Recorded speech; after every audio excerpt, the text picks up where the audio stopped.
Welcome again to Joe Stunner Boxing. Let's talk a bit about Justis Huni, because he fought on the undercard of the Opataya Nyika fight earlier today. He fought a South African fighter called Shaun Potgieter, I think is how you pronounce it. And Potgieter came in with I suppose, cosmetically, it was quite a statistically impressive record, 10 wins with 7 KOs. He had one defeat. The one defeat was in his fourth fight. He got knocked out in one round by a guy called Keaton Gomes, and he avenged that in, I think it was his last fight, or very recent anyway, his last but one fight maybe, with an 11th round stoppage in a 12-rounder for the South African heavyweight title.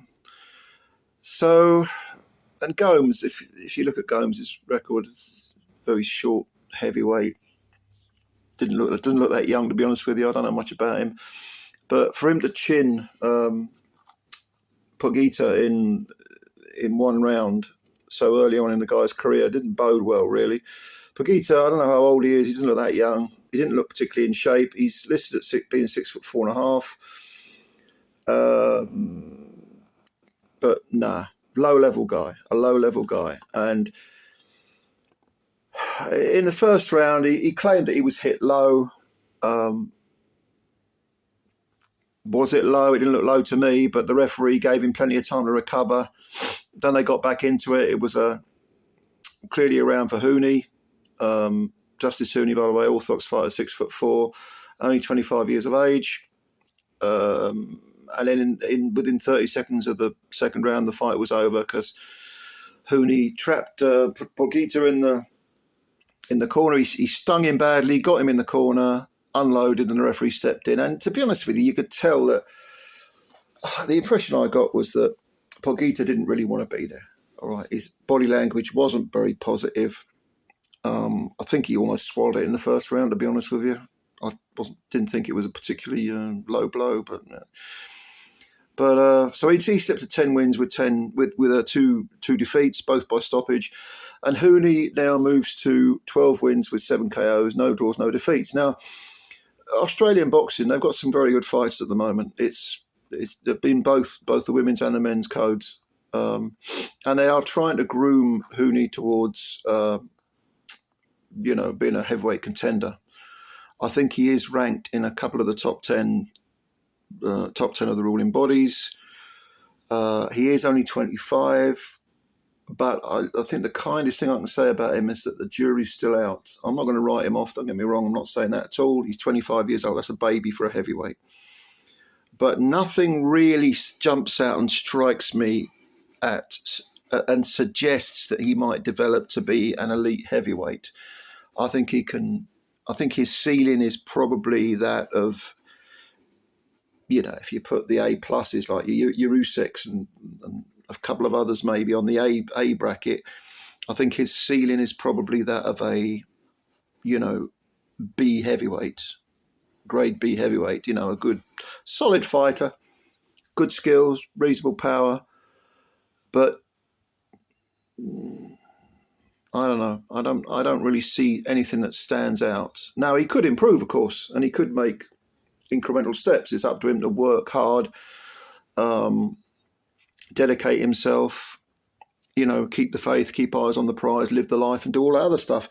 And he could overachieve. Maybe the apparent lack of, sparkling talent, it might belie determination that takes him to, far greater than you would imagine.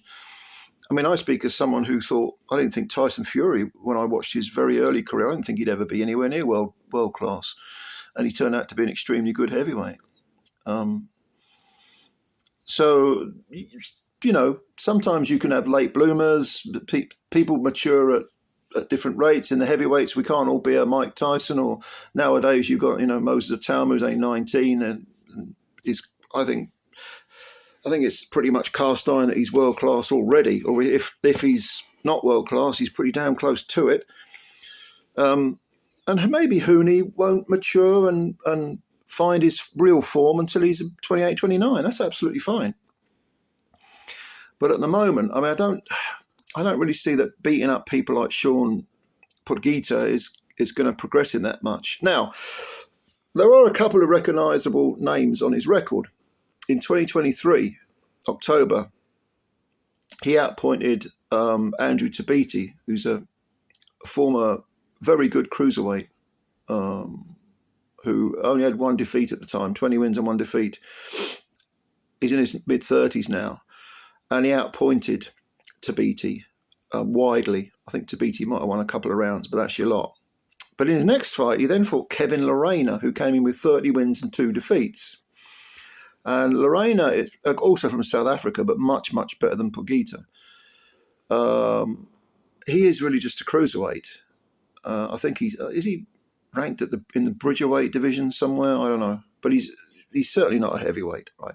And don't forget, he had Daniel Dubois on the floor 3 times in the opening round back in a 2022 fight, and then got stopped in 3. Now, he gave Justis Huni a lot of issues. This was in March last year. And in fact, a lot of people thought that it was over 10 rounds. Hooney won a unanimous decision. A few people had Lorena winning that fight.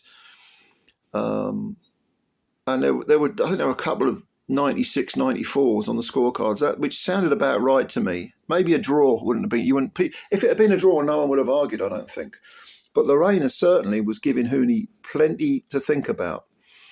And, you know, Lorena is now in his early 30s, whereas Hooney at the time was 24, whatever he was. So you could say, well, that was an interesting learning fight for Justis Huni. And that's a good way of looking at it, because he went in there with a guy who was older, fought Daniel Dubois and a couple of other good names, you know, and he went 10 rounds. It was tough. It was competitive. Could have gone either way, maybe a draw. But he's going to be a better fighter for having fought 10 rounds against Kevin Lorena. I think he needs more of those fights, ones where they are taking, you know, what could potentially be risks, rather than just putting him in with, you know, people like, I mean, his previous fight to Potgieter was against a guy who was, I don't know what nationality he is. For all I know, he could be another Australian. But he had an 11-6 record. And okay, they put him in after Lorena with a guy called Troy Pilcher. Again, this was in Australia, who was undefeated in 10 with 9 wins, 1 draw. And he got rid of him in 2 rounds. Well, he could knock everyone out in 2 rounds, these names, or people like Potgieter, who have got nice little glossy records, but you're not really learning anything if you're getting rid of everyone in 2 rounds. If you're having a bit of life and death over 10 with someone like a Lorena or a Tabiti, if you're going 10 with a Tabiti, who's a very good fighter, then I think you're going to learn that way. And that's what he should be doing at the age of 25, is learning properly, getting in the gym, practicing. And then you're in there with someone who is going to force you to show what you've been learning in the gym.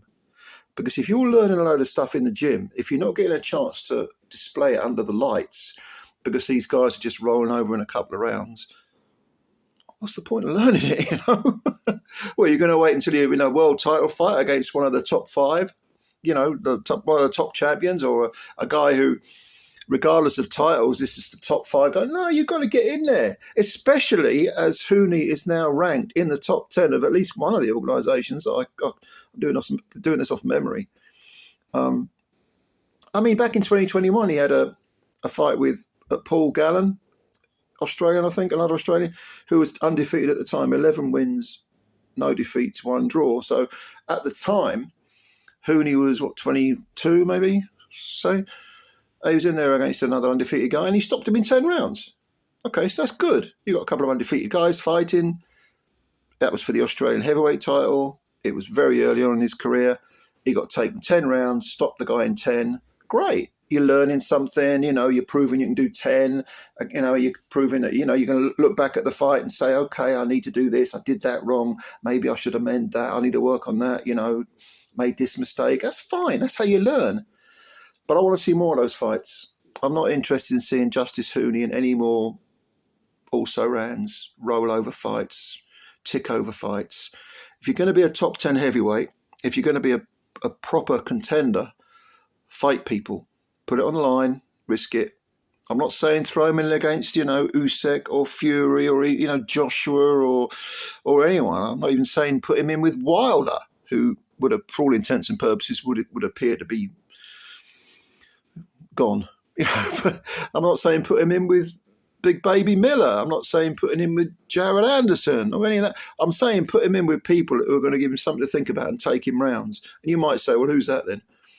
Well, why not bring him over to England, have him fight, I don't know, Fraser Clark, Eddie he's got his fingers in the promotional pie for Hooney, as he has with Opataya. He's mates with Frank Warren now. Why not put him in with, I don't know, David Adelaide, someone like that, And I like the idea of him going on the road as well. Get him over to England, get him back over to Riyadh, the Riyadh season thing. He's got the connections, but all this 2-round home cooking crap against lower level guys, you're not learning anything. It's not the way to bring a fighter on, I don't think. And he has got some ability, Hooney. Don't get me wrong, I'm not slagging the guy off. I want him to do well. I want there to be as many great fighters in the world that I like watching as possible.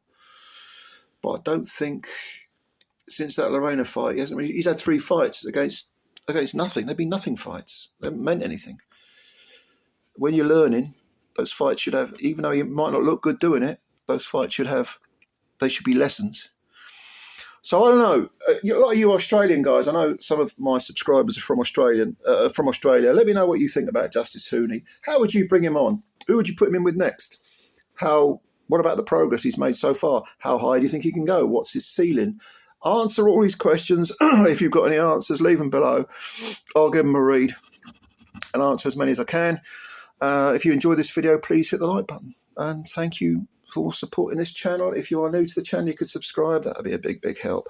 Thank you very much, ladies and gentlemen. As always, I'm looking forward to reading those comments. Spread the word about Joe Stunner Boxing. Much love. Bye for now.